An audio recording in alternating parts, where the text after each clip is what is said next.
আচ্ছা, কখনো কি খেয়াল করেছেন আপনার পরিচিত কোনো বিবাহিত নারী, যিনি হয়তো আপনার খুব কাছের বা অফিসের কলিগ, হঠাৎ করেই কেমন যেন বদলে গেছেন?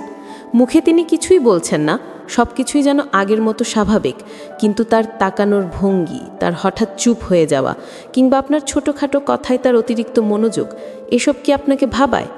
একটা সাজানো সংসারের ভেতরে থেকেও যখন একজন নারীর মন অন্য কারোর দিকে ঝুঁকে পড়ে, তখন তার ভেতরে এমন কিছু তোলপাড় শুরু হয় যা বাইরে থেকে চট করে বোঝা যায় না। আজকের আলোচনাটা কোনো সাধারণ বিষয় নিয়ে নয়, আমরা ডুব দেব মানুষের মনের সেই গোপন কুঠুরিতে, যেখানে ভালোবাসা আর অপরাধ বোধের এক অদ্ভুত যুদ্ধ চলে।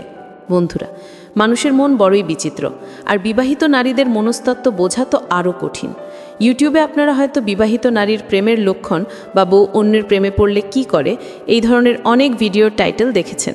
কিন্তু আজ আমরা গতানুগতিক ধারার বাইরে গিয়ে একজন নারীর হৃদয়ের একদম গভীর থেকে বিষয়গুলো অনুভব করার চেষ্টা করব। আমরা জানব আসলে কি ঘটে যখন দায়িত্বের শেকল আর মনের টান, এই দুটোর মধ্যে সংঘাত শুরু হয়। মূল আলোচনায় যাওয়ার আগে ছোট্ট একটা অনুরোধ, যদি আপনি মানুষের মনের এই অজানা দিকগুলো নিয়ে জানতে আগ্রহী হন আর ভিডিওর কোনো একটা কথা যদি আপনার মনের সাথে মিলে যায়, তাহলে এখনই ভিডিওটিতে একটি লাইক দিয়ে দিন, কারণ আপনার এই ছোট্ট সাপোর্ট আমাকে অনেক বড় অনুপ্রেরণা যোগায়। আর যারা নতুন তারা অবশ্যই সাবস্ক্রাইব করে আমাদের পরিবারের সদস্য হয়ে যান। চলুন এবার গভীরে যাওয়া যাক। মূল আলোচনা শুরু। দেখুন, একজন বিবাহিত নারী যখন কাউকে মন থেকে পছন্দ করেন বা ভালোবাসেন, তখন বিষয়টা কিন্তু টিনেজ প্রেমের মতো হয় না। এখানে থাকে সংসার, সমাজ, সন্তান এবং নিজের সম্মানের ভয়। তাই তার আচরণে যে পরিবর্তনগুলো আসে, সেগুলো খুব সূক্ষ্ম, খুব নীরব। এগুলো ধরতে হলে আপনাকে খুব ভালো পর্যবেক্ষক হতে হবে। আমরা আজ এমন 5টি গভীর এবং মনস্তাত্ত্বিক পরিবর্তন নিয়ে কথা বলবো, যা সচরাচর চোখে পড়ে না। 1. নীরব মনোযোগ এবং অদেখা যত্ন। প্রথম যে পরিবর্তনটা খেয়াল করবেন সেটা হলো তার অতিরিক্ত মনোযোগ, কিন্তু সেটা হবে একেবারে নীরবে। ধরুন, আপনি এমন একজন মানুষ যার প্রতি ওই নারীর একটা দুর্বলতা তৈরি হয়েছে। তিনি কিন্তু সরাসরি এসে আপনাকে বলবেন না যে আমি তোমাকে পছন্দ করি, বরং তার ভালোবাসা প্রকাশ পাবে তার মনে রাখার ক্ষমতায়। আপনি হয়তো মাসখানেক আগে কথায় কথায় বলেছিলেন যে আপনার কফি বেশি মিষ্টি হলে ভালো লাগে না, অথবা আপনার ছোটবেলায় কোনো একটা নির্দিষ্ট খাবার খুব প্রিয় ছিল। দেখবেন তিনি সেটা মনে রেখেছেন। সবার ভিড়ে যখন কথা হবে তিনি চুপ থাকবেন, কিন্তু আপনার প্রতিটি কথা তিনি খুব মনোযোগ দিয়ে শুনবেন। তার এই শোনাটা সাধারণ শোনার মতো নয়, তিনি আপনার কথার পেছনের আবেগটা বোঝার চেষ্টা করেন। এটাকে আমরা বলতে পারি এক ধরনের সাইলেন্ট কেয়ার বা নীরব যত্ন। তিনি আপনার জীবনের ছোট ছোট সমস্যাগুলো নিয়ে হয়তো সরাসরি সমাধান দিতে পারবেন না, কিন্তু তার চোখে মুখে একটা চিন্তার ছাপ ফুটে উঠবে। তিনি এমন ভাব করবেন যেন কিছুই হয়নি, কিন্তু আপনার ভালো মন্দ লাগাগুলো তাকেও ভেতরে ভেতরে প্রভাবিত করছে। এই যে নিজেকে লুকিয়ে রেখেও আপনার প্রতি একটা অদৃশ্য টান অনুভব করা, এটা হলো প্রথম এবং সবচেয়ে শক্তিশালী লক্ষণ। 2. আপনাকে আগলে রাখার এক অদ্ভুত প্রবণতা। দ্বিতীয় বিষয়টি হলো রক্ষার অনুভূতি বা প্রোটেক্টিভ নেচার। জানেন, নারীদের মধ্যে জন্মগতভাবেই একটা মাতৃসত্তা কাজ করে, আর যখন তারা কাউকে ভালোবাসেন তখন সেই মানুষটিকে বিপদ আপদ থেকে রক্ষা করার জন্য তারা মানসিকভাবে খুব শক্তিশালী হয়ে ওঠেন। যদি কোনো বিবাহিত নারী আপনাকে মন থেকে চান, তিনি সবসময় চাইবেন আপনি যেন নিরাপদে থাকেন। আপনার কোনো ক্ষতি হোক বা কেউ আপনাকে অপমান করুক, এটা তিনি কোনোভাবেই মেনে নিতে পারবেন না।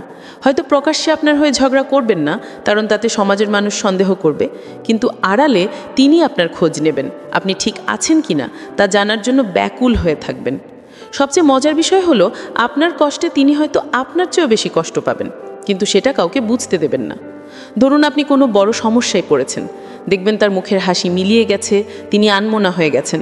তিনি হয়তো ঈশ্বরের কাছে বা নিজের মনে মনে আপনার জন্য প্রার্থনা করবেন। এই যে দূর থেকে কাউকে ভালো রাখার এই নীরব চেষ্টা, এটা কেবল তখনই আসে যখন মনের গভীর থেকে কাউকে চাওয়া হয়। এটা কোনো সাধারণ ভালো লাগা নয়, এটা আত্মার একটা গভীর সংযোগ। 3. আপনার কাছেই শান্তি এবং নিরাপত্তা খোঁজা। মানুষ দিন শেষে সেখানেই ফিরে যেতে চায় যেখানে সে শান্তি পায়। একজন বিবাহিত নারীর জীবনে যখন শূন্যতা তৈরি হয় বা তিনি যখন তার বর্তমান সম্পর্কে মানসিক তৃপ্ত থাকেন না, তখন তিনি এমন একজনকে খোঁজেন যার কাছে গেলে তিনি নিজেকে নিরাপদ মনে করবেন। এটাকে আপনি বিবাহিত মেয়েদের মন বোঝার উপায় হিসেবেও দেখতে পারেন। তিনি যদি আপনাকে তার নিরাপদ আশ্রয় মনে করেন, তাহলে দেখবেন তিনি আপনার সাথে কথা বলার সময় খুব রিল্যাক্সড বা ভারমুক্ত অনুভব করছেন। সংসারের হাজারো ঝামেলা, মানসিক চাপ বা স্বামীর সাথে বনিবনা না হওয়া, এসব কথা সচরাচর নারীরা বাইরের কাউকে বলতে চান না।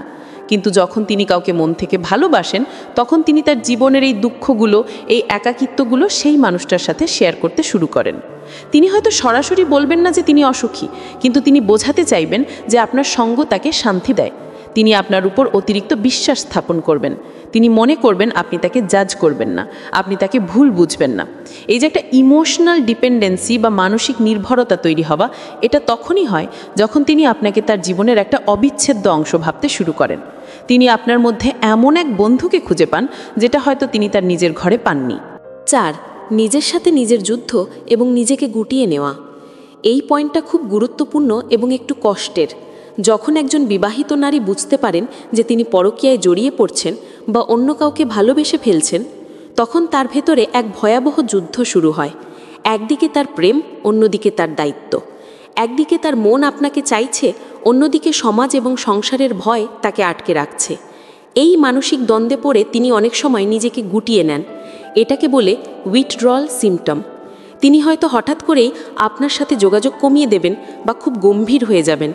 এটা দেখে আপনি হয়তো ভাবতে পারেন তিনি আপনাকে আর পাত্তা দিচ্ছেন না, কিন্তু বাস্তবতা হলো উল্টো। তিনি আপনাকে এত বেশি চাইছেন যে সেই চাওয়াটা তার সংসারের জন্য হুমকি হয়ে দাঁড়াচ্ছে। এই ভয়েই তিনি দূরে সরে যেতে চাইছেন। রাতের পর রাত তিনি হয়তো ঘুমাতে পারেন না, বিবেকের দংশনে তিনি ভোগেন। তিনি জানেন তিনি যা করছেন বা যা ভাবছেন তা সমাজ মেনে নেবে না। এই দোটানায় পড়ে তিনি মানসিকভাবে বিপর্যস্ত হয়ে পড়েন। বাইরে তিনি হাসিখুশি থাকার ভান করেন, কিন্তু ভেতরে ভেতরে তিনি পুরে শেষ হয়ে যান। এই নীরব কান্না বা এই অস্থিরতা যদি আপনি তার মধ্যে দেখতে পান, তবে বুঝবেন তিনি এক গভীর মায়ায় জড়িয়ে পড়েছেন, যেখান থেকে বের হওয়া তার জন্য কঠিন। 5. সংসারের প্রতি অনীহা এবং আচরণের পরিবর্তন। শেষ যে বিষয়টি নিয়ে কথা বলবো সেটা সবচেয়ে দৃশ্যমান। যখন মন বাইরে থাকে তখন ঘরে মন বসানো খুব কঠিন। যে নারী আপনাকে ভালোবাসছেন তার প্রভাব তার সংসারের উপর পড়তে বাধ্য। আপনি হয়তো লক্ষ্য করবেন বা শুনবেন যে তিনি তার স্বামীর প্রতি খুব খিটখিটে হয়ে গেছেন। আগে যেসব ছোটোখাটো বিষয় তিনি হাসি মুখে মেনে নিতেন, এখন সেগুলোতেই তিনি রেগে যাচ্ছেন। এর কারণ হলো তুলনা। তিনি অজান্তেই তার স্বামীর সাথে আপনার তুলনা করতে শুরু করেন। তিনি ভাবেন, ইস, আমার স্বামী যদি ওনার মতো হতো, বা ওনার সাথে থাকলে হয়তো আমি বেশি ভালো থাকতাম। এই অতৃপ্তি থেকে তার মধ্যে এক ধরনের বিরক্তি তৈরি হয়। সংসারের কাজকর্মে তার আর আগের মতো আগ্রহ থাকে না। তিনি হয়তো রান্না করছেন কিন্তু মন পড়ে আছে আপনার টেক্সটের অপেক্ষায়। তিনি হয়তো স্বামীর পাশে বসে আছেন কিন্তু ভাবছেন আপনার কথা। এই যে ডিট্যাচমেন্ট বা সংসার থেকে মানসিকভাবে বিচ্ছিন্ন হয়ে যাওয়া, এটা একটা বড় সিগন্যাল। এটা কোনো অবহেলা নয়, এটা হলো তার মনের দিকবদল। তিনি চাইলেও আর আগের মতো সেই নিখুঁত স্ত্রী হয়ে থাকতে পারেন না, কারণ তার হৃদয়ের দখল তখন অন্য কেউ নিয়ে নিয়েছে। উপসংহার এবং সতর্কবার্তা। বন্ধুরা, এতক্ষণ আমরা যে বিষয়গুলো আলোচনা করলাম তা কোনো মানুষকে বিচার করার জন্য নয়, বরং মানুষের মনের জটিল গতি প্রকৃতি বোঝার জন্য। একজন নারী যখন এই পরিস্থিতির মধ্য দিয়ে যান, তখন তিনি আসলে খুব অসহায় থাকেন। এটি কোনো সুখকর অনুভূতি নয়, বরং এক ধরনের মানসিক যন্ত্রণা।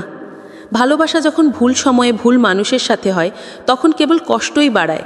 আমরা এই ভিডিওর মাধ্যমে কাউকে ভুল পথে উৎসাহিত করছি না, বরং সম্পর্কগুলো যেন স্বচ্ছ থাকে, মানুষ যেন নিজের মনের অবস্থা বুঝতে পারে, সেটাই আমাদের উদ্দেশ্য। যদি আপনি দেখেন কেউ আপনার প্রতি এমন আচরণ করছে, তবে দায়িত্বশীল হন। এমন কিছু করবেন না যা তার সাজানো সংসার ভেঙে দেয় বা তাকে আরও বিপদে ফেলে। মনে রাখবেন, ক্ষণিকের আবেগ সারা জীবনের কান্নার কারণ হতে পারে। আজকের এই আলোচনা কি আপনার ভাবনার জগৎকে একটু হলেও নাড়া দিয়েছে? আপনি কি কখনো এমন পরিস্থিতির মুখোমুখি হয়েছেন বা কাউকে দেখেছেন? আপনার অভিজ্ঞতা বা মতামত আমাদের কমেন্ট করে জানান। আমরা প্রতিটি কমেন্ট খুব গুরুত্ব দিয়ে পড়ি। ভিডিওটি যদি ভালো লেগে থাকে তাহলে অবশ্যই লাইক করুন এবং বন্ধুদের সাথে শেয়ার করুন, কারণ আপনার একটা শেয়ার হয়তো অন্য কাউকে সচেতন করতে পারে। আর হ্যাঁ, এরকমই জীবনমুখী এবং মনস্তাত্ত্বিক ভিডিও নিয়মিত পেতে আমাদের চ্যানেলটি সাবস্ক্রাইব করতে ভুলবেন না। পাশে থাকা বেল আইকনটি বাজিয়ে দিন, যাতে আমাদের পরবর্তী ভিডিওর নোটিফিকেশন সবার আগে আপনার কাছে পৌঁছে যায়। ভালো থাকুন, সুস্থ থাকুন এবং সম্পর্কের যত্ন নিন। দেখা হবে পরের ভিডিওতে। ধন্যবাদ।